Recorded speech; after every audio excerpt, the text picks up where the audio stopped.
I want to bring in former Connecticut Senator, United Against Nuclear Iran chairman, and former Democratic vice presidential nominee, and the author of The Centrist Solution, How We Made Government Work and How Can Make It Work Again, Joe Lieberman. Sir, it's always great to speak with you. Thank you for joining us.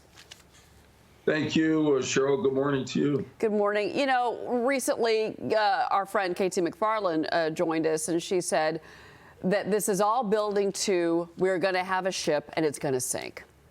And that's when you're going to see President Biden and the United States and the defense community finally say enough is enough with the Houthis. Your response? Yeah, well, I hope we don't wait until then. I mean, to me, it's pretty clear what's going on, which is that Iran has declared war in the Middle East against us and our allies in Israel and the Arab world. And they're fighting this war through what I would call their terrorist subdivisions, Hamas, Hezbollah, the Houthis, and the Shia militias that have been firing missiles at American troops in Iraq and Syria for months. And it's about time that we are responding and fighting back. The U.S. can call this self-defense. The reality is it is self-defense, and it is more. It's time for us to do more than that. It's time for us to go on the offense. I'm glad we hit the Houthis yesterday, and I think it's just a matter of time, really, the past time for us to start hitting the headquarters of this war against us and our allies, which is in Iran, the Islamic Revolutionary Guard Corps. Because unless we make them pay, as KT McFarland said, they're just going to keep coming after us. They're going to kill American soldiers in the Middle East, and they're going to hit one of our ships in the waters of that region, and we can't let that happen. Well, Reuters is reporting that Iran delivered about 400 ballistic missiles to Russia. And just since that's just since the start of the year, 4 more shipments expected to arrive in Russia in the coming weeks.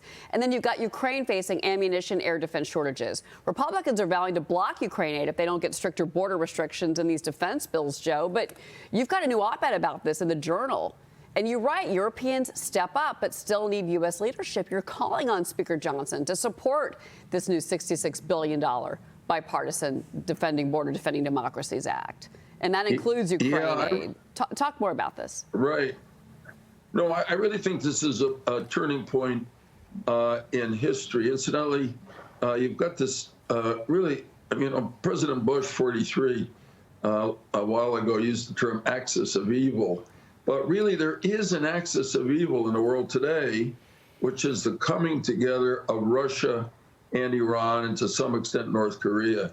And what's really should make us uncomfortable and insecure is that a lot of the money that has continued to flow to Iran, either through these mistaken nuclear agreements or by them end running the sanctions on them, has been used by them to invest in very sophisticated weapons and the ability to make them. And now they're selling them to Russia, which is using them against Ukraine and threatening the peace of Europe. So to me, I was in Munich at the Munich Security Conference this week. The Europeans have really awakened to the threat. They see this as Europe during the 30s when Hitler was moving against his neighbors. That's how serious they take Putin's invasion of Ukraine. And they see it also as Stalin beginning the Cold War in the 1940s. We really have to stand with them, or Putin is going to keep running over Europe.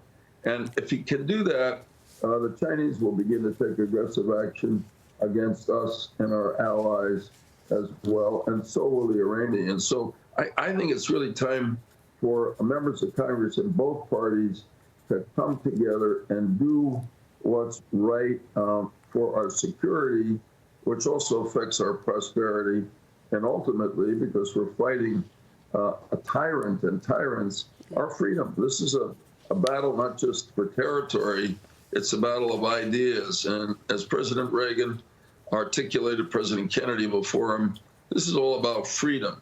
and democracy, and we can't let the bad guys move against us and prevail. So I think it's time for both parties to pull together and protect America, which they can do. And the Ukrainians are willing to fight. They're not asking us to fight.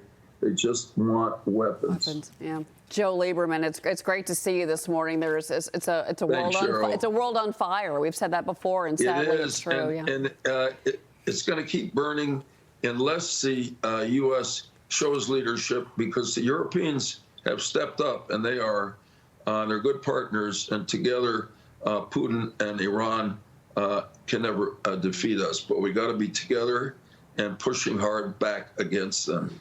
Joe Lieberman, thank you so much. It's good to see you. Always a great voice of a perspective from you. Thank you.